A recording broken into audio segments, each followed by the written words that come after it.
ಎಲ್ಲರಿಗೂ ನಮಸ್ಕಾರಗಳು. ಸಾಕ್ಷಿ ಕಿಚನ್ ಚಾನೆಲ್ಗೆ ಸ್ವಾಗತ. ನಾನಿವತ್ತು ಟೇಸ್ಟಿಯಾಗಿ ಸಿಂಪಲ್ ಆಗಿ ಒಂದು ಸೈಡ್ ಡಿಶ್ ರೆಸಿಪಿ ತೋರಿಸ್ತಾ ಇದ್ದೀನಿ. ರುಚಿ ಮಾತ್ರ ತುಂಬಾ ಚೆನ್ನಾಗಿರುತ್ತೆ. ಮನೆಯಲ್ಲಿ ಬೇಳೆ ಸಾಂಬಾರು ರೈಸು ಮಾಡಿರ್ತೀರಲ್ಲ, ಅಂತ ಟೈಮಲ್ಲಿ ಈ ಎಗ್ ಮಸಾಲಾ ಫ್ರೈನ ಮಾಡ್ಕೊಂತೀನಿ. ಸಖತ್ತಾಗಿರುತ್ತೆ. ಹಾಗೆ ಒಂದು ತುತ್ತು ಎಕ್ಸ್ಟ್ರಾ ಹೋಗುತ್ತೆ ಹೊಟ್ಟೆಗೆ. ಹಾಗಿದ್ರೆ ಬನ್ನಿ, ತಡ ಮಾಡ್ದೇನೆ ಈ ರೆಸಿಪಿ ಯಾವ ತರ ಮಾಡೋದು ಅಂತ ತೋರಿಸ್ಕೊಡ್ತೀನಿ. ಈ ಮೊಟ್ಟೆ ಮಸಾಲ ಫ್ರೈ ಮಾಡೋದಕ್ಕೆ ನಾನಿಲ್ಲಿ ಸ್ಟವ್ ಆನ್ ಮಾಡಿ ಎಣ್ಣೆ ಹಾಕೊಂತ ಇದ್ದೀನಿ. ಈ ಮೊಟ್ಟೆ ಮಸಾಲ ಫ್ರೈಗೆ ಒಂಚೂರು ಎಣ್ಣೆ ಜಾಸ್ತಿ ಇದೆ, ತುಂಬಾ ಚೆನ್ನಾಗಿರುತ್ತೆ. ನೋಡಿ, ನಾನಿಲ್ಲಿ ಒಂದು 3ರಿಂದ 4 ಸ್ಪೂನ್ ಆಗೋಷ್ಟು ಎಣ್ಣೆ ಹಾಕೊಂತ ಇದ್ದೀನಿ. ಇವಾಗ ಇದಕ್ಕೆ ಚಿಕ್ಕದಾಗಿ ಕಟ್ ಮಾಡಿರುವಂತಹ ಕರಿಬೇವು ಹಾಕೋಬೇಕು. ನೀವು ಮೆಣಸಿನ್ಕಾಯಿನೂ ಯೂಸ್ ಮಾಡ್ಕೋಬಹುದು. ನಾನಿಲ್ಲಿ ಮೆಣಸಿನ್ಕಾಯಿನ ಹಾಕೊಂತ ಇಲ್ಲ. ಹಾಗೆ ಈರುಳ್ಳಿ, ಮನೆಯಲ್ಲಿ ದಪ್ಪದಾಗಿರೋದು 2 ಈರುಳ್ಳಿ ತಗೊಂಡಿದ್ದೀನಿ.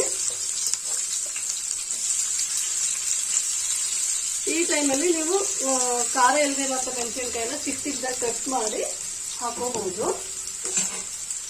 ನಾನಿಲ್ಲಿ ಇದಕ್ಕೆ ಅಚ್ಕಾರದ ಪುಡಿನೂ ಬಳಸ್ತಾ ಇರೋದ್ರಿಂದ ತುಂಬಾ ಖಾರ ಆಗ್ಬಿಡುತ್ತೆ. ಅದಕ್ಕೋಸ್ಕರ ಹಸಿಮೆಣಸಿನ್ಕಾಯಿನ ನಾನಿಲ್ಲಿ ಬಳಸ್ಕೊಂತ ಇಲ್ಲ.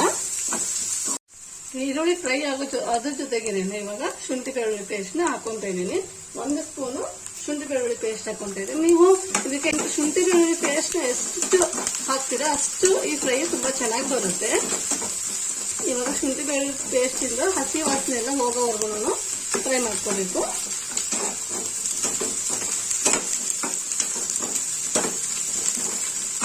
ನೋಡಿ, 1 ನಿಮಿಷ ಆದ ತಕ್ಷಣ ಶುಂಠಿ ಬೆಳ್ಳುಳ್ಳಿ ಹಸಿ ವಾಸನೆ ಏನಿರುತ್ತಲ್ಲ ಅದೆಲ್ಲ ನೀಟಾಗಿ ಹೋಗಿದೆ. ಇವಾಗ ಇದಕ್ಕೆ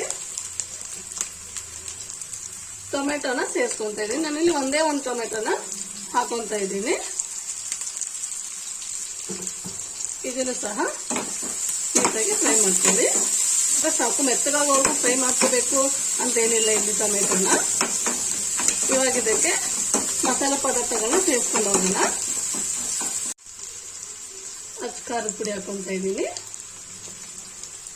1 ಸ್ಪೂನು. ಹಾಗೆ ಒಂದು ಅರ್ಧ ಸ್ಪೂನು ಗರಂ ಮಸಾಲ, ಧನಿಯಾ ಪುಡಿ,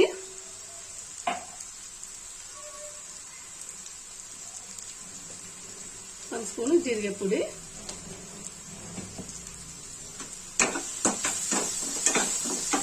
ಇಲ್ಲಿ ನಾವು ಹಾಕೊಂಡಿರೋಂತ ಮಸಾಲಾ ಪುಡಿ ಸೀದೋಗ್ಬಾರ್ದು. ಸೀದೋದ್ರೆ ಅಷ್ಟೊಂದು ಫ್ರೈ ಚೆನ್ನಾಗಾಗಲ್ಲ. ಈ ಮಸಾಲಾ ಫ್ರೈ ಸೀದೇ ಇರೋ ತರನೇ ನಾವಿಲ್ಲಿ ಫ್ರೈ ಮಾಡ್ಕೋಬೇಕಾಗುತ್ತೆ. ಅದಕ್ಕೆ ನಾನು ಇಲ್ಲಿ ಲೋ ಫ್ಲೇಮ್ ಅಲ್ಲಿ ಇಟ್ಕೊಂಡು ಫ್ರೈ ಮಾಡ್ಕೊಂತಿದ್ದೀನಿ. ನೀವೆಲ್ಲ ಹೈ ಫ್ಲೇಮ್ ಅಲ್ಲಿ ಇಟ್ಕೊಂಡು ಮಸಾಲಾ ಪುಡಿಗಳನ್ನ ಹಾಕೊಂತ ಇದ್ರೆ ಬೇಗನೆ ಸೀದೋಗ್ಬಿಡುತ್ತೆ. ಇವಾಗ ಇದಕ್ಕೆ ಅರಶಿನ ಪುಡಿ ಹಾಕೊಂತ ಇದ್ದೀನಿ. ಹಾಗೆ ಇದಕ್ಕೆ ನಾನಿಲ್ಲಿ ಒಂದ್ ಸ್ವಲ್ಪನೇ ಉಪ್ಪು ಹಾಕೊಂತ ಇದ್ದೀನಿ. ಮತ್ತೆ ಇಲ್ಲಿ ಉಪ್ಪು ಬಳಸ್ಕೊಳ್ಳೋದ್ರಿಂದ ಇವಾಗ ಈ ಗ್ರೇವಿಗೆ ಎಷ್ಟು ಬೇಕೋ ಅಷ್ಟು ಮಾತ್ರ ಉಪ್ಪನ್ನ ಸೇರಿಸ್ಕೊಂತ ಇದ್ದೀನಿ.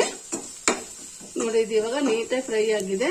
ಹಾಗೆ ನೀಟಾಗಿ ಎಲ್ಲ ಮಸಾಲ ಏನ್ ಹಾಕೊಂಡಿದ್ವಲ್ಲ ಅದು ನೀಟಾಗಿ ಎಣ್ಣೆನೂ ಸಹ ಬಿಟ್ಕೊಂತ ಇದೆ. ಈ ಟೈಮಲ್ಲಿ ಮೊಟ್ಟೆನ ಸೇರಿಸ್ಕೋಬೇಕು.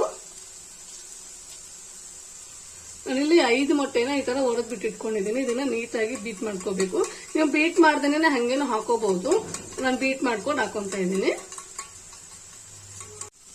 ಇವಾಗ ನೋಡಿ, ಈ ಮೊಟ್ಟೆನ ಏನ್ ಬೀಟ್ ಮಾಡ್ಕೊಂಡಿದೀವಲ್ಲ ಅದನ್ನ ಇದಕ್ಕೆ ನೀಟಾಗಿ ಹಾಕೊಂತ ಇದ್ದೀನಿ. ಇದಕ್ಕೆ ಇವಾಗ ನಾವು ಸ್ಪೂನ್ ಹಾಕಬಾರ್ದು.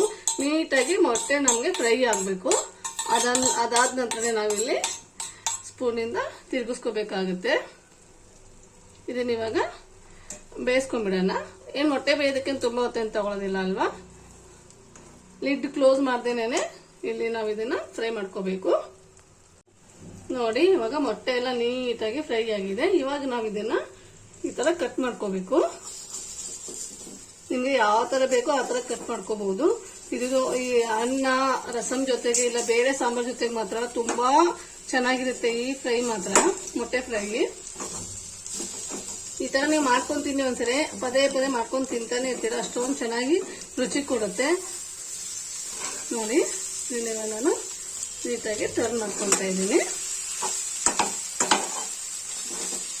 ಯಾವ ತರ ಕಾಣಿಸ್ತಾ ಇದೆ ನೋಡಿ. ಇದನ್ನ ಹಂಗೇನು ಸಹ ತಿನ್ಬಹುದು, ತುಂಬಾ ಚೆನ್ನಾಗಿರುತ್ತೆ. ತುಂಬಾ ಜಾಸ್ತಿ ಮಸಾಲೆ ಇಲ್ಲ, ಏನು ಇಲ್ಲ. ಬ್ಯಾಚುಲರ್ಸ್ ಸಹ ಇದನ್ನ ಮಾಡ್ಕೊಂಡು ತಿನ್ಬಹುದು. ಇದಕ್ಕೆ ಯಾವುದೇ ಮಸಾಲಾನ ನಾವು ರುಬ್ಬಿ ಹಾಕಿಲ್ಲ, ಏನೂ ಇಲ್ಲ, ಡ್ರೈ ಆಗಿರುತ್ತೆ. ನಮಗೆ ಅನ್ನ ಬೇಳೆ ಸಾಂಬಾರ್ಗೆ ಸೈಡ್ ಡಿಶ್ ಆಗಿ ತುಂಬಾ ಚೆನ್ನಾಗಿರುತ್ತೆ. ನಾನು ಇವತ್ತು ನಮ್ಮ ಮನೇಲಿ ಸೊಪ್ಪು ಸಾರು ಮಾಡಿದ್ದೆ, ಅದಕ್ಕೆ ಇವತ್ತು ಈ ಫ್ರೈನ ಮಾಡ್ಕೊತಾ ಇದ್ದೀನಿ.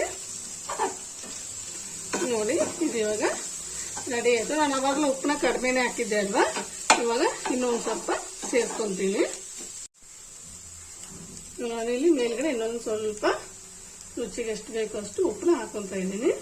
ಇನ್ನೆಲ್ಲ ನಾವು ಉಪ್ಪು ತಿನ್ನೋದೇ ಕಡಿಮೆ, ಅದಕ್ಕೋಸ್ಕರ ನಾನು ಇಲ್ಲಿ ಕಡಿಮೆನೇ ಹಾಕೊಂತಾ ಇದ್ದೀನಿ. ಇವಾಗ ಇದಕ್ಕೆ ಲಾಸ್ಟ್ ಅಲ್ಲಿ ಕೊತ್ತಂಬರಿ ಸೊಪ್ಪು ಸೇರಿಸಿದ್ರೆ ಈ ಮಸಾಲ ಮೊಟ್ಟೆ ಫ್ರೈ ರೆಡಿ ಆಯ್ತು ಅಂತ. ಇದಕ್ಕೆ ಲಾಸ್ಟ್ ಅಲ್ಲಿ ಕೊತ್ತಂಬರಿ ಸೊಪ್ಪನ್ನ ಹಾಕ್ಬಿಟ್ಟು ನಾನು ಗ್ಯಾಸ್ನ ಆಫ್ ಮಾಡ್ತಾ ಇದ್ದೀನಿ. ನೋಡಿ ಗ್ಯಾಸ್ ಆಫ್ ಮಾಡಿದ್ದೀನಿ. ತಿನ್ನುವಾಗ ಬೇಕಾದ್ರೆ ಇದ್ರ ಜೊತೆಗೆ ಲೆಮನ್ ಸಹ ಹಾಕೊಂಡು ತಿನ್ಬಹುದು, ಇಲ್ಲ ಅಂದ್ರೆ ಸಹ ಪರವಾಗಿಲ್ಲ. ಯಾಕಂದ್ರೆ ಟೊಮೆಟೊ ಯೂಸ್ ಮಾಡಿರೋದ್ರಿಂದ ಲೆಮನ್ ಏನು ಅವಶ್ಯಕತೆ ಏನು ಇರಲ್ಲ. ನೋಡಿ ಎಷ್ಟು ಚೆನ್ನಾಗಿ ಬಂದಿದೆ ಅಂದ್ರೆ, ಎಗ್ ಬುರ್ಜಿ ಮಾಡ್ತಿರಲ್ಲ ಅದಕ್ಕಿಂತ ಇದು ತುಂಬಾ ಸುಲಭ, ಬೇಗನೆ ಆಗುತ್ತೆ, ಹಾಗೆ ತಿನ್ನೋದಕ್ಕೂ ಸಹ ತುಂಬಾನೇ ಚೆನ್ನಾಗಿರುತ್ತೆ. ನೋಡಿ ಇದು ಇವಾಗ ರೆಡಿ ಆಯ್ತು. ನೋಡಿ ರೆಡಿ ಆಗಿದೆ. ಸೂಪರ್ ಟೇಸ್ಟಿ ಆದಂತಹ ಎಗ್ ಮಸಾಲಾ ಫ್ರೈ. ರುಚಿ ಮಾತ್ರ ತುಂಬಾ ಚೆನ್ನಾಗಿರುತ್ತೆ. ಬರೀ ಅನ್ನ ಸಾಂಬಾರ್ ತಿಂದು ಬೇಜಾರಾದಾಗ ಈ ತರ ಅನ್ನ ಸಾಂಬಾರ್ ಜೊತೆಗೆ ಸೈಡ್ ಡಿಶ್ ಆಗಿ ಈ ಮೊಟ್ಟೆ ಗ್ರೇವಿನ ಮಾಡ್ಕೊಂತೀನಿ. ಸೂಪರ್ ಆಗಿದೆ ಮಾತ್ರ. ಒಂದ್ಸರಿ ಮಾಡ್ಕೊಂತಿದ್ರೆ ನೀವು ಪದೇ ಪದೇ ಮಾಡ್ತಾನೆ ಇರ್ತೀರಾ. ಹಾಗಿದ್ರೆ ನಾನು ಮಾಡಿರೋಂಥ ಈ ಎಗ್ ಮೊಟ್ಟೆ ಫ್ರೈ ರೆಸಿಪಿ ನಿಮ್ಗೆ ಇಷ್ಟ ಆದ್ರೆ ಪ್ಲೀಸ್ ಲೈಕ್ ಮಾಡಿ, ಶೇರ್ ಮಾಡಿ, ಕಾಮೆಂಟ್ ಮಾಡಿ. ಹಾಗೆ ನನ್ನ ಚಾನಲ್ನ ಸಬ್ಸ್ಕ್ರೈಬ್ ಮಾಡೋದನ್ನ ಮಾತ್ರ ಮರಿಬೇಡಿ. Thank you.